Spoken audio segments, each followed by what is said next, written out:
Salut à tous et bienvenue aujourd'hui dans la caravane du FX pour un nouveau tutoriel sur Blender. Aujourd'hui on s'attaque enfin à la dernière partie des simulations de fluides, donc à savoir donc les collisions, d'accord? Comment fonctionnent les collisions. Donc je suis désolé pour le temps que ça a pris à cette vidéo pour sortir, mais c'est qu'en fait j'ai fait énormément de tests pour comprendre les collisions. Je suis enfin arrivé à un résultat, d'accord? Après maintes et maintes tests en fait et beaucoup de paramétrages en fait que j'ai tenté pour essayer de comprendre le fonctionnement des collisions. Je pense être arrivé à un bon compromis, d'accord? Donc je vais essayer de vous le retranscrire. Encore une fois, c'est que ma perception des choses et ma vision des choses, d'accord? Donc comment je fais les choses, et ça se trouve, ça ne fonctionne pas du tout de la même façon, mais en tout cas, voilà, c'est comment je le retranscris, ok? Donc on se retrouve tout de suite sur Blender pour les collisions.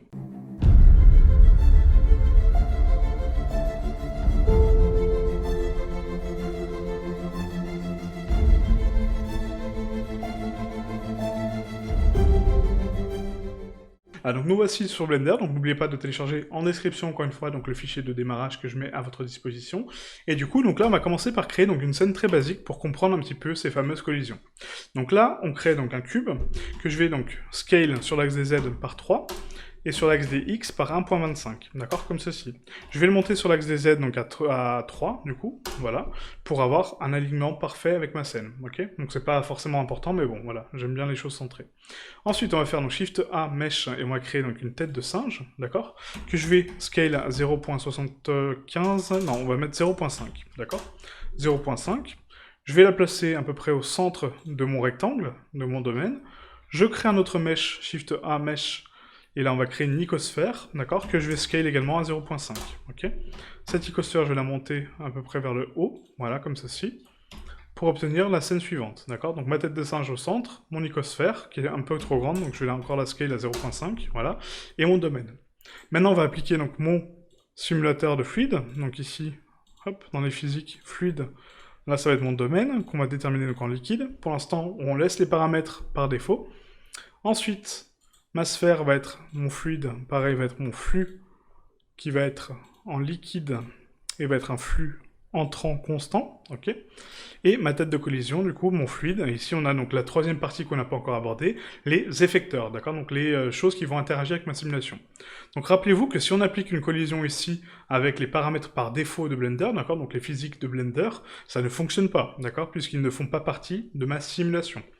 Si aujourd'hui je veux interagir avec mes simulations, il faut lui donner une collision de simulation, pas une collision de force, enfin une collision d'objet, d'accord? Voilà, donc là ce que j'ai fait ici, donc collision, hein, effector type, donc le type d'effecteur c'est une collision, et après j'ai une autre option qui est les guides. Donc les guides, en général c'est utilisé pour guider votre simulation. Supposons que j'ai un emplacement bien spécifique d'un guide, d'accord? Ma simulation va se guider par rapport à ce guide, justement, d'accord? Donc elle va suivre ce mouvement, ok? Après, on verra par la suite dans les exercices comment influencer justement donc les collisions, d'accord? Donc comment influencer également la source de flux pour créer des animations avec les champs de force, d'accord? Donc ça, on verra dans les exercices. J'ai pas envie de faire un cours exprès sur les champs de force parce que ça serait me répéter, mais voilà, je préfère voir ça dans un exercice, hein, ok? Donc là, on va juste créer une collision basique, voilà. Ici, on a des paramètres, donc isplanar ou l'épaisseur de surface.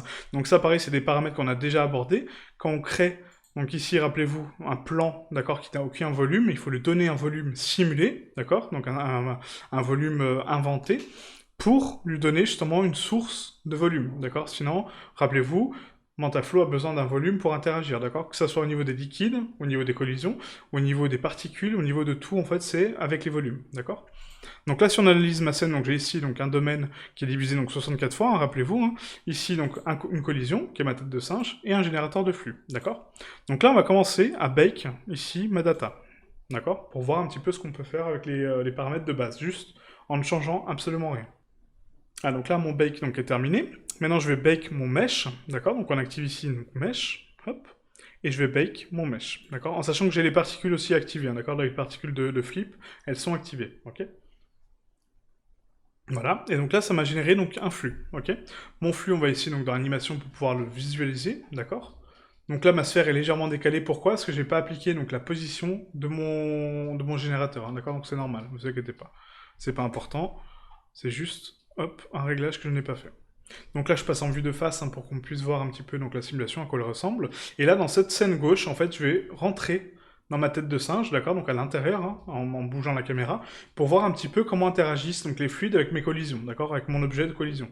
Et là, si je joue mon animation, on va vite s'apercevoir que, bah voilà, mon liquide, en fait, donc interagit bien avec ma tête de singe, d'accord, donc il va se déformer à la collision de mon singe, comme là on peut le voir, d'accord, donc il va s'écouler de façon complètement différente, voilà, donc là c'est le cas.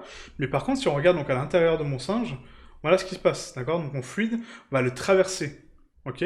Pourquoi? Parce qu'encore une fois, donc la densité ici, donc de fluide, est beaucoup trop petite, d'accord, donc du coup, en fait, les carrés, donc les volumes de carrés qui sont divisés, d'accord, par des particules, hein, rappelez-vous, hein, je ne vais pas le réexpliquer encore une fois parce que c'est dans les premières parties, mais quand donc, mon générateur de fluide interagit avec ces carrés-là, d'accord, il les divise un nombre incalculable de fois, en fait, pour donner justement les 64 divisions, d'accord. Ça va générer mon flux, et du coup, ces carrés qui sont générés ont un volume qui leur sont propres, d'accord. Le problème de ça, c'est que ma tête de singe, actuellement, elle a son volume interne, mais les faces, elles, n'ont pas de volume, d'accord. C'est des faces qui sont, c'est des feuilles de papier qui sont collées sur mon volume, d'accord. Imaginez maintenant mon singe sans face, en fil de fer, voilà ce que j'ai, d'accord. C'est uniquement le volume de mon singe. J'ai pas d'épaisseur de face supplémentaire, d'accord. Donc du coup, Blender, lui, quand il va interagir avec ça, il va dire, ok, je te calcule le volume, Mantaflow, hein, encore une fois, calcule le volume, mais elle calcule pas les faces. Les faces, elle s'en fout, ça n'existe pas pour elle, d'accord.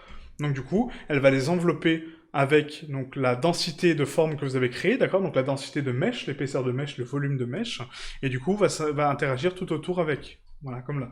Ok. Donc là, ma collision fonctionne, ça a bien rentré en collision avec mon singe, mais par contre, ça le traverse, d'accord. Donc pour régler ce paramètre-là, donc il y a différents paramètres pour améliorer un petit peu la simulation et la qualité, on va les voir ici, d'accord. Donc là, on retourne sur les paramètres donc, de domaine, hein, d'accord, donc ici, je vais libérer ma data, et ici, donc il y a un paramètre que vous pouvez augmenter pour augmenter donc la densité de collision, c'est les divisions, d'accord. Donc moi je vais pas le faire, mais c'est voilà, c'est pour vous donner l'exemple, hein, ok. On peut augmenter le nombre de divisions pour améliorer la qualité de la collision. Moi c'est pas ce que je vais faire, d'accord. J'ai pas envie d'augmenter mon temps de rendu, par exemple. J'ai envie de rester à 64 divisions parce que ma densité de fluide me plaît. J'ai pas envie de l'augmenter sous prétexte que ça n'interagit pas correctement avec ma forme, d'accord. Donc, du coup, il y a d'autres paramètres à prendre en compte. Ici, en termes de calcul, on va réduire déjà donc, la densité de calcul, d'accord, pour qu'il ait moins de temps pour calculer les collisions avec donc, mon objet, et du coup, donc les réduire par 2, d'accord, pour justement réduire le temps de collision. Par contre, mes étapes de calcul, on va les augmenter, elles, de 32, d'accord, donc on passe de minimum à 1, donc une étape, à 32 étapes, ok. Ensuite, ici, au niveau des particules de flip, donc je vais mettre à 100%, d'accord, donc je veux 100% de particules de flip. Et ici, donc au niveau des particules minimum et maximum, on va mettre 4 et 8, d'accord. Encore une fois, je réduis par 2 les particules qui vont interagir avec ma scène pour réduire justement ces collisions un petit peu qui ne plaisent pas, ok. Au niveau des particules générées par bande, donc ça c'est bon, la randomness c'est pas important. Et ensuite, on a ici donc un autre paramètre qui s'appelle donc fractional obstacles. Donc ça c'est pour calculer les objets qui sont fractionnaires, d'accord. Donc là, en l'occurrence, c'est le cas, parce que je n'ai pas un volume qui est dense partout, d'accord. Donc c'est pas un cube, hein, c'est pas un cube qui fait 2 par 2 par 2. Donc du coup, Mantaflow doit calculer des volumes différents, d'accord. Donc là, par exemple, en haut de ma tête, j'ai un volume différent. Ici, au niveau du visage de mon singe, j'ai un volume différent. Ici, au niveau de mon menton, j'ai un niveau différent, d'accord. Donc c'est des obstacles fractionnaires, puisqu'ils sont fractionnés en plusieurs divisions de volume, ok. Donc là, je re-rentre encore une fois dans mon singe, hein, pour voir. Donc là, je l'active, ok. Et du coup, donc là, si on regarde cette valeur-là, à quoi ça correspond? Si je mets 100% de threshold, d'accord, ça veut dire qu'il va avoir 100% de liberté, en fait, de faire ce qu'il veut. Voilà, en gros, c'est à peu près ça. Il a 100% de dire, bah, ok, je rentre en collision, mais voilà, c'est pas grave, si j'ai mal calculé, tant pis. C'est un peu ça, hein, ok. Donc ça, c'est le threshold, c'est le degré, le niveau de négligence, entre guillemets. Donc du coup, plus on le réduit, mieux c'est, ok. Plus on l'augmente, moins les calculs seront précis. Donc là, je le descends au minimum, d'accord. Donc vous tapez une valeur de 0, ce qui va avoir par défaut donc une valeur de 0,001, ok, pour avoir donc vraiment un tout petit pourcentage de threshold. Et ensuite, ici, au niveau de mon mesh, ça, par contre, je vais rien changer, d'accord. On peut augmenter également donc, le upraise factor, qui va avoir pour but de diviser mon volume encore plus, mais ça va pas réduire mon volume, du coup, ça sert pas à grand chose, d'accord, à part donner une meilleure fluidité à votre fluide, ok. Maintenant, je vais bake donc ma data pour voir un petit peu comment ça réagit, hein. Donc, rappelez-vous la simulation d'avant, mon fluide traverse complètement ma collision, quasiment, hein, en tout cas au niveau des faces, et du coup, l'englobe quasiment de fluide, d'accord. Donc, c'est-à-dire que mon singe va avoir du fluide à l'intérieur. Donc ce type de collision-là peut être bénéfique pour vous si vous n'avez pas trop d'importance avec les collisions, d'accord? Donc c'est juste des collisions simulées, peu importe si le fluide passe au travers, de toute façon on s'en fout. Par exemple une pierre qui interagit avec la mer, s'il y a du fluide qui va dedans, c'est pas important puisqu'on ne le voit pas, d'accord? Donc même s'il rentre dedans, on le voit pas, donc enfin voilà, on n'est pas censé savoir comment ça fonctionne. Du moment où j'ai ma vague qui est générée et que du coup elle est dans mon rocher, c'est bon. Par contre, si vous commencez à calculer donc justement des particules de mousse avec des particules donc de bulles et des particules de splash, bah là ça pose problème dans le sens où il va rentrer en collision, il va aller dans votre objet. Si vous faites un zoom sur la pierre et que du coup vous voulez faire un rendu de cette pierre-là avec l'impact des vagues dessus, bah ma collision va rentrer, d'accord? Donc elle va rentrer dans mon objet, et après ça veut dire qu'il y a des particules qui vont sortir de mon objet, d'accord? Donc il y a des bulles qui vont sortir de votre pierre, donc c'est pas bon, d'accord? Donc c'est pour ça que je vous montre ça, hein. Donc là on a calculé donc mon bake, maintenant on va calculer mon mesh, et là vous allez voir que du coup mes collisions seront beaucoup plus probantes, d'accord? Seront de meilleure qualité. Donc là regardez, hop, voilà. Donc là, ça englobe mon singe, mais pas autant, vous voyez. Donc là, j'ai énormément de faces, ici, qui ne sont plus recouvertes de fluide, d'accord? Ma cime est toujours recouverte, d'accord, parce que là, c'est là où j'ai le plus de densité d'interaction, d'accord? Mais par contre, mes contours, beaucoup moins. Mais par contre, mes contours, beaucoup moins, d'accord? Par contre, si là, je laisse monter mon domaine, voilà, vous voyez que là, l'interaction est quasiment complète, hein, d'accord? Donc ça prend en compte mon volume, encore une fois, de singe, mais pas les faces, ok? Donc là, j'ai amélioré légèrement mes collisions, mais pas complètement, ok? Moi, je veux que vraiment, il n'y a aucun pourcentage d'interaction entre mon objet et du coup, bah, mon fluide, en fait, hein. Mon fluide, c'est mon fluide, mon objet a une épaisseur, j'ai envie de donner une épaisseur à cet objet, ok? Donc pour ce faire, vous allez ici donc cliquer sur l'effecteur, d'accord, donc l'effecteur de collision, et là, on va déterminer qu'il a une épaisseur à lui, d'accord? Donc on va mettre un paramètre donc, de 0,8, ok? Je recalcule du coup mon domaine. Ah, et donc là, si on regarde donc ma simulation, regardez.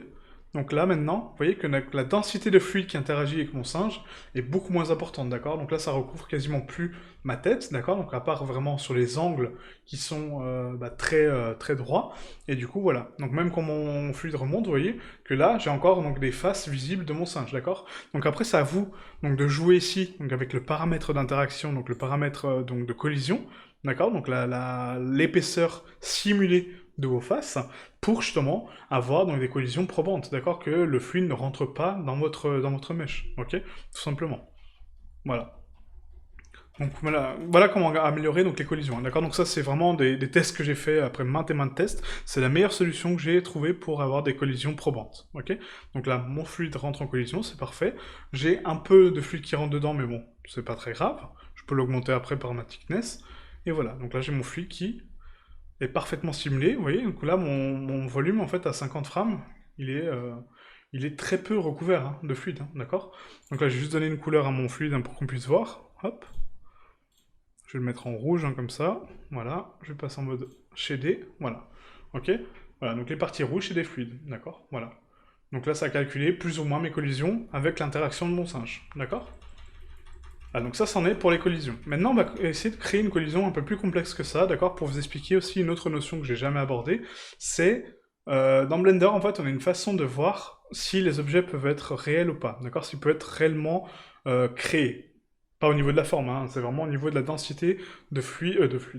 C'est vraiment au niveau de la densité des faces, en fait, et les volumes, d'accord? Donc ça, je vais vous montrer juste après. Donc là, on va supprimer juste ma tête de singe, d'accord? Ici, je vais me reculer un petit peu au niveau de la scène, comme ceci, en appuyant sur 1 pour passer en vue de face. Et là, on va créer tout simplement un cube, d'accord? Donc ce cube-là, aujourd'hui, donc je vais le scale à 0.75, comme ceci. Je vais le remonter un petit peu au niveau de la scène, comme là, voilà. Et donc là, je vais libérer donc, la data donc, de mon bake, hein, d'accord, donc ici, voilà. Et on va recalculer la collision avec ce volume, d'accord, donc avec ce cube, pour voir un petit peu comment ça interagit. Donc là, encore une fois, je vais juste me placer donc, dedans, dans mon cube, hein, pour voir la collision, encore une fois. Pour voir un petit peu comment ça... Hop. Pour voir un petit peu donc, les collisions au niveau de mon cube, d'accord. Donc je vais regarder donc, la face du haut, hein, d'accord, pour voir vraiment le moment où donc, mon fluide interagit avec mon cube. Ce cube-là, je vais le déterminer en tant qu'effecteur, rappelez-vous, hein, l'effecteur collision, ok. Et du coup, je vais calculer ma data. Ah, donc ma data est calculée, maintenant je calcule mon mesh. Donc là, les paramètres qu'on a mis, rappelez-vous, c'est les mêmes qu'on a mis pour la tête de singe, d'accord? Donc c'est vraiment identique. Et là, regardez, donc là, le type de collision est identique à celui du singe, d'accord? Donc c'est-à-dire que mon liquide va rentrer dans mon cube, alors qu'on a des faces beaucoup moins complexes qu'avec le singe, mais pourquoi, encore une fois? Parce que, du coup, Mantaflow calcule les volumes, pas les faces, d'accord? Donc les faces, actuellement, n'ont pas de volume. Mes faces sont pas réellement faisables, d'accord? Dans la vie réelle, vous essayez d'imprimer un cube comme ça qui est ouvert, c'est impossible, d'accord? Donc ça, c'est une notion que je vais aborder juste après, hein. Donc voilà l'interaction que j'ai, d'accord? Donc du coup, pour l'améliorer, il faut que j'augmente, encore une fois, l'épaisseur de mes faces, d'accord? Donc lui donner un volume extra pour justement que mon fluide ne pénètre pas dans ma forme, d'accord? Donc ça, on l'a vu avec la tête de singe. Maintenant, je vais envie de créer un conteneur, d'accord? Donc quelque chose qui va contenir mon fluide. Donc là, ce que je vais faire, tout simplement, bêtement, c'est que je vais appuyer sur Tab, je vais enlever donc la face du dessus, voilà, je la supprime, et voilà, j'ai mon conteneur, d'accord? Donc j'ai une forme absolument ouverte, d'accord? Avec 4 faces qui la ferment de côté, et une face en bas, d'accord? Qui va retenir le fluide. Donc normalement, c'est bon, ok? Maintenant, si on calcule cette simulation, vous allez voir ce qui se passe. Et là, voilà ce qui se passe, d'accord? Donc du coup, j'ai mon flux. On se dit bêtement que du coup, là, mon fluide est censé interagir avec ma face du bas, d'accord? Puis remplir mon cube. Sauf que non, regardez ce qu'il fait. Il le dépasse, d'accord? Il le dépasse pourquoi? Parce que du coup, mon mesh actuellement, donc mon cube, n'est pas réel, d'accord? Il n'a pas de volume, en fait. Il n'a pas de volume avec lequel interagir. Pourquoi? Parce que rappelez-vous, mes faces n'ont pas de volume, d'accord? C'est des faces planes, c'est des plans. Et du coup, bah, Mantaflow ne les prend pas en compte. Voilà, c'est comme si mon flux n'interagissait avec rien du tout. Après, il va interagir avec mon domaine, hein, normal. Mais regardez, là, il remonte. C'est pas pour autant qu'il prend en compte mes faces, d'accord? Il les calcule même pas. Ok, il va les dépasser, puisque pour lui, elles n'existent pas. Donc pour remédier à ce problème-là, on aurait tendance à se dire, bah, ce que je vais faire, c'est tout simple. J'ai juste à lui donner une épaisseur. Donc ici, on va le solidifier, avec une épaisseur donc, de 0,2 par exemple, hein, voilà. Épaisseur uniforme, j'applique mon épaisseur, donc du coup mon objet est devenu épais, d'accord? Donc il a des phases d'interaction maintenant. On va tenter. Du coup, je recalcule mon domaine. Je calcule mon mesh également. Et là, on va regarder ma simulation, d'accord? Donc là, il est censé interagir avec mon cube, hein, d'accord? Parce que j'ai du volume. Et là, il interagit, d'accord? Par contre, encore une fois, donc il le dépasse, puisque mes faces, même internes, n'ont pas de volume, d'accord? Puisque là, rappelez-vous, encore une fois, hein, donc la densité de division que j'ai ici, d'accord? Donc ça correspond à ces cubes-là, hein, d'accord? Donc 64 fois par 64 par 64, hein, encore une fois. Ça va donner donc le cube qui va être divisé, d'accord? Donc la plus petite quantité de fluide possible, qui est possible dans la simulation, d'accord? Donc c'est ça, c'est un cube qui est subdivisé. Et du coup, mes faces, vu qu'elles n'ont pas de volume, bah, il va interagir effectivement avec mon cube, hein, d'accord? Donc là c'est le cas, il va le remplir, mais il va le dépasser, d'accord? Il va le dépasser parce que du coup, il calcule mal les faces. Donc encore une fois, à vous de jouer avec donc, les paramètres donc, d'épaisseur, d'accord? Donc d'épaisseur de l'effecteur, pour justement qu'il n'ait pas ce problème-là, d'accord? Qu'il calcule les faces internes, qu'il leur donne une densité, tout simplement, ok? Maintenant, supposons que là, j'ai envie de donner des épaisseurs beaucoup moins grandes, d'accord? Donc là, je vais faire, hop, là, je vais faire un CTRL-Z, d'accord, donc indéfiniment, voilà, pour revenir en arrière, hop, jusqu'à que j'ai donc ici mon solidifié qui est beaucoup moins dense, d'accord? Voilà, donc là, ce que j'ai, en fait, c'est que du coup, donc rappelez-vous, hein, les formes ici sont les formes, donc le volume minimal que j'ai pour une particule, une densité de liquide, d'accord, qui va être divisée un nombre incalculable de fois par rapport à mon mesh, d'accord, mais la particule de base de liquide, c'est ça, hein, c'est le cube qui a été généré par mon domaine, ok? Et là, si on regarde donc la densité de ce cube-là, elle est suffisante pour interagir avec le volume qui est ici, d'accord? Donc ça va calculer mon volume interne, donc le volume interne, donc ce qu'il y a dans mes faces. Encore une fois, pas mes faces, c'est pour ça qu'il le dépasse. Maintenant, si ici je dis, bah non, finalement ce domaine-là, donc le conteneur, j'ai envie de le réduire, d'accord? Donc on va le mettre à 0,05, ok? Donc beaucoup plus fin. On voit qu'ici, donc mes particules, donc là, qu'on générées donc, par le domaine, sont beaucoup plus grandes que mon volume ici, donc du coup il ne va pas interagir avec.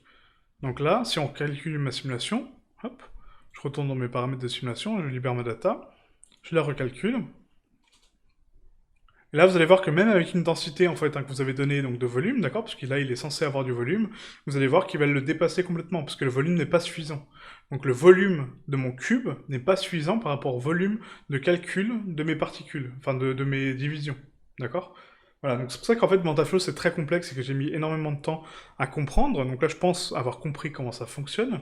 d'accord, en sachant que, voilà, encore une fois, donc la meilleure façon d'augmenter l'interaction avec vos particules, c'est de réduire la densité des particules. Plus vous aurez donc des divisions plus petites, d'accord, donc des densités de volume moins grandes, par particule, encore une fois, par division, du coup, meilleures seront les interactions, ok. Donc c'est pour ça qu'en fait, donc ça dépend donc de la taille du domaine, du volume du domaine, le volume de votre effecteur, donc le volume de collision que vous avez à votre disposition, s'il est s'il est planaire ou pas, s'il a de l'épaisseur ou pas, d'accord, en sachant que les faces ne sont pas des épaisseurs, hein, c'est l'épaisseur de volume. Ça, je répète, mais c'est très important.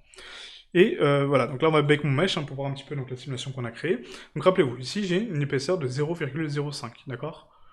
Voilà. Et donc là, si maintenant je joue ma simulation, on voit que ça n'interagit pas du tout avec mon plan. Pourtant, j'ai quand même de l'épaisseur. De dire, bah oui, mais t'as quand même du volume. Oui, mais mon volume, ma densité de volume ici, d'accord, donc pas la densité totale, hein, d'accord, pas la densité de la face, la densité de volume par cube, d'accord. C'est ce cube-là, vous le prenez, vous le mettez dedans, et vous dites, bah non, il le dépasse. Donc s'il le dépasse, c'est pas bon, ok.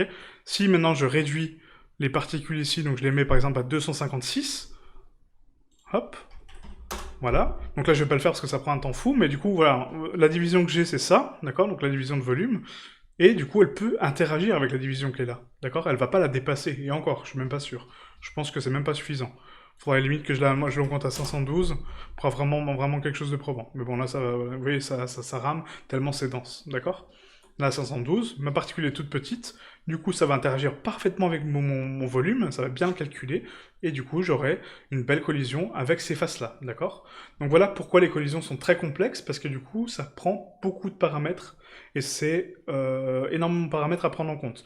Donc si vous voulez des belles collisions, des belles choses avec peu de résolution, il faut avoir beaucoup de volume d'interaction, d'accord. Donc des domaines grands, des choses de collision plus grandes, des domaines plus grands, enfin voilà, des effecteurs plus grands, d'accord.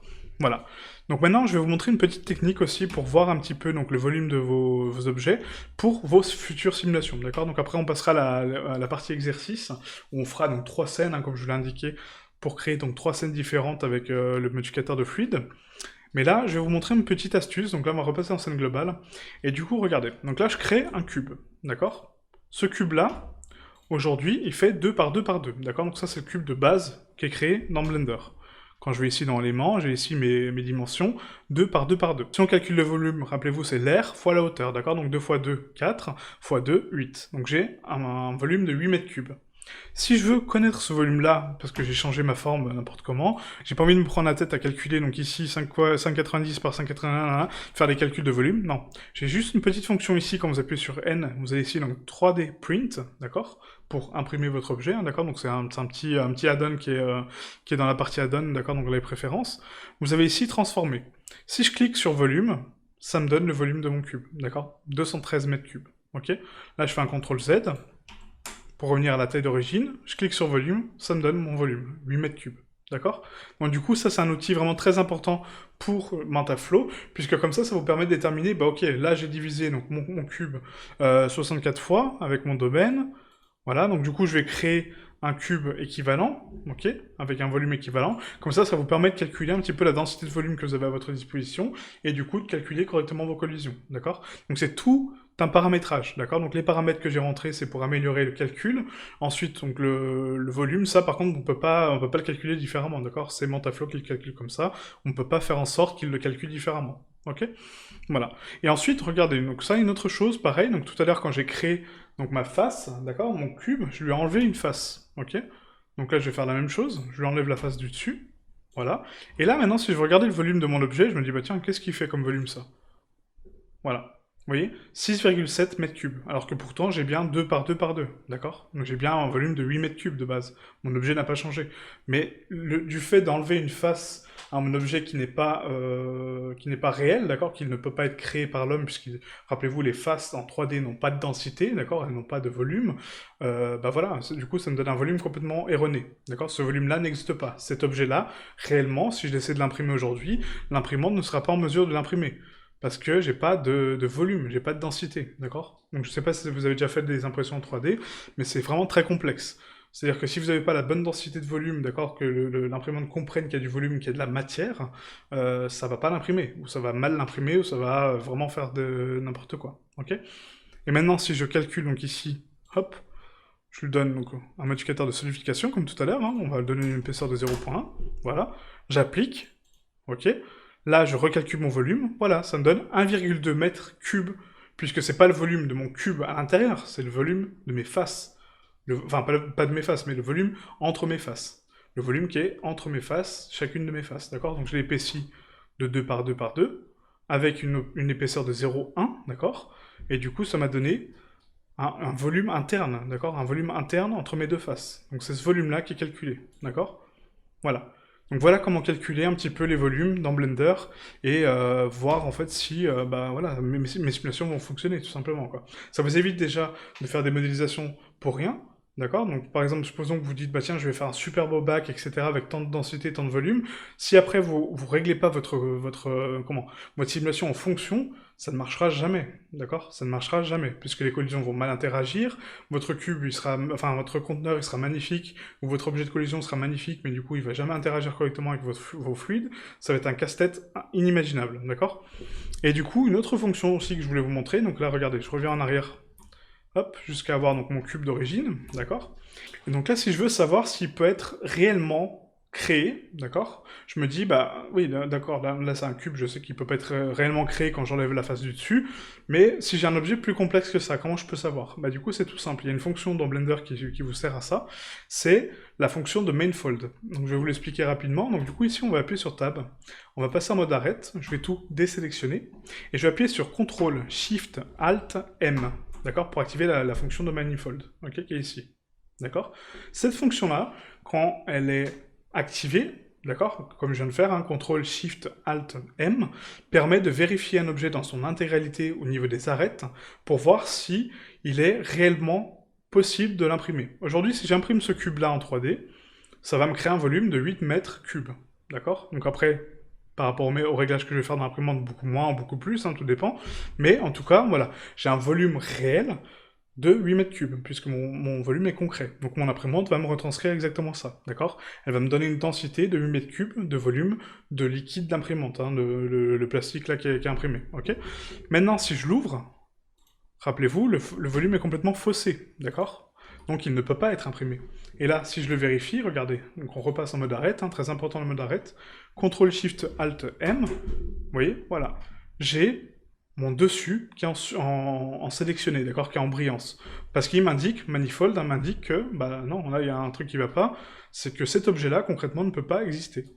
Parce que toute cette surface-là, donc la surface qui est en sélectionné, hein, d'accord, donc pas les arêtes externes, hein, mais la surface ici ne peut pas exister. Donc si celle-ci ne peut pas exister, bah celle-ci non plus, d'accord, celle qui est en dessous non plus, hein. C'est impossible, ok, puisque la base ou l'origine n'est pas bonne. Rappelez-vous, une imprimante 3D commence donc par la base, d'accord? Donc vu qu'elle n'a pas de volume, elle ne va pas imprimer. Et là, il me dit pourquoi. Parce que justement, ce n'est pas un volume condensé, ce n'est pas un volume fermé. Donc du coup, je ne sais pas comment le calculer, parce que tu n'as pas d'épaisseur, d'accord? En revanche, si je lui applique encore une fois mon modificateur de solidification, hop, 0.1, j'applique. Là, j'appuie sur Tab, je repasse en mode arrête, je désélectionne tout, d'accord? CTRL, SHIFT, ALT, M. Là, il n'y a pas de souci, d'accord? Je peux vérifier mon objet sur tous les angles. Pas de problème. L'imprimante 3D va m'imprimer un volume de 1,2 mètres cubes, rappelez-vous, qui est ici. Ok? Sur le côté, tout simplement. Voilà, ça m'a créé mes faces, proprement. Parce que j'ai du volume avec lequel travailler. Ok? Voilà, c'est aussi simple que ça. Donc voilà comment calculer donc, vos volumes, d'accord? Donc voilà, ce qu'il y a à retenir de ces 3 leçons en fait hein, que j'ai faites, je suis désolé si ça a pris autant de temps, mais pour moi c'est important de comprendre tous les paramètres, et c'est pour ça que je fais cette série-là, en sachant que je pense que c'est le modificateur qui est vraiment le plus complexe, avec celui de fumée, hein, parce que c'est Mantaflow aussi, donc du coup ça va être la même chose, mais vu qu'on a déjà vu comment fonctionnent les liquides, on va aller beaucoup plus vite sur les fumées, puisque c'est quasiment la même façon de calculer, et la même façon d'agir, d'accord? À part 2-3 réglages qui sont vraiment propres à la fumée, mais ça on verra après, d'accord? Voilà, donc ce qu'il faut comprendre, ce qu'il faut retenir de ces 3 leçons, c'est le volume. Voilà, le volume est primordial pour le calcul de Mantaflow. Volume du domaine, volume de l'effecteur, donc des collisions, et volume de votre source. Si la source est plus petite que votre division de domaine, ça ne marchera pas. Ok, voilà, donc c'est vraiment les seules choses qu'il faut retenir, ok.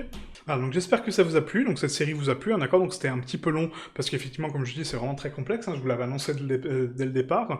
En tout cas, merci pour vos retours, parce que j'en ai énormément de votre part, voilà, pour me dire que bah, c'est une bonne série, que le sujet est bien compris, même si on est débutant, voilà, c'est vrai que je vais un petit peu vite sur des notions vraiment basiques, en fait, hein, mais voilà, en tout cas, le fondamental est là, d'accord, donc les paramétrages sont là, ce qui est important est là, donc du coup, voilà, j'espère que c'est compris, que c'est assimilé, surtout que ça, que c'est assimilé, d'accord. Donc le but c'est pas d'apprendre par cœur à dire bah voilà je sais faire une simulation avec tel ou tel réglage parce que c'est pas le but. Le but c'est d'assimiler la compréhension en fait du logiciel en fait, hein, d'accord. Donc le comprendre MantaFlow, comment il calcule, comment il fonctionne et après je peux faire ce que je veux, d'accord. C'est ça le but en fait d'apprendre, c'est d'apprendre comment ça fonctionne pour après bah voilà l'appliquer comme on souhaite. Je souhaite faire aujourd'hui de la lave, bah, je sais faire de la lave, avec la viscosité, avec la densité, avec les collisions, machin, je peux faire ma lave. J'ai envie de faire un bol de céréales avec des céréales qui a un cathalyse dedans, je peux le faire. J'ai envie de faire la mer, je peux faire une portion de la mer, d'accord. Voilà, c'est ça le but en fait des tutos, c'est de vous apprendre les réglages pour qu'après vous puissiez vous amuser avec vos simulations, d'accord. Donc pour les 3 prochaines vidéos, donc comme je vous l'ai annoncé, on va faire 3 exercices rapide, hein, voilà, donc sur le simulation de fluide, d'accord. Donc vu qu'on a déjà vu les réglages, on va essayer de jouer avec pour créer des scènes assez jolies. Donc la première sera du coup comment modéliser donc un bol avec justement donc bah, du lait et puis des céréales. Ensuite donc la deuxième sera une interaction avec un moulin qu'on m'a donc gentiment proposé en fait hein, en 3D, donc par un modélisateur en fait que je citerai pendant la vidéo, du coup qui m'a offert ce moulin, d'accord. Donc je n'ai pas encore découvert l'objet et du coup j'ai hâte de le découvrir avec vous. Donc on va créer une animation avec ce moulin et voir comment faire donc, pour au niveau des interactions, d'accord, en sachant que les collisions, encore une fois, ne sont pas des collisions réelles, c'est des collisions simulées, d'accord, c'est une simulation. Les collisions réelles, en fait, hein, pour influencer un objet dans sa rotation ou même dans sa position, ce n'est pas encore possible, d'accord. Si vous mettez un fluide et un objet qui est fixe, c'est une collision fixe, c'est pas une collision qui va bouger avec le fluide, d'accord. Donc ça, très important aussi, parce que du coup, voilà, on peut pas non plus tout faire avec le simulateur. Hein. Ensuite, on a donc le troisième exercice aussi, pareil, où on va faire quelque chose d'un peu plus complexe, où là, on va jouer avec les champs de force, et voir comment on peut contrôler nos fluides pour créer vraiment des choses vraiment sympas, ok. Voilà, donc on se retrouve pour la prochaine vidéo, donc pour le premier exercice. J'espère que celle-ci vous a plu. N'oubliez pas de vous abonner à la chaîne, petit pouce bleu comme d'habitude, et Utip également pour regarder une petite pub de quelques secondes. Voilà, ça m'aide toujours pour vous proposer de plus en plus de contenu, d'accord. Donc je vous retrouve très bientôt. Merci à tous. Ciao, ciao.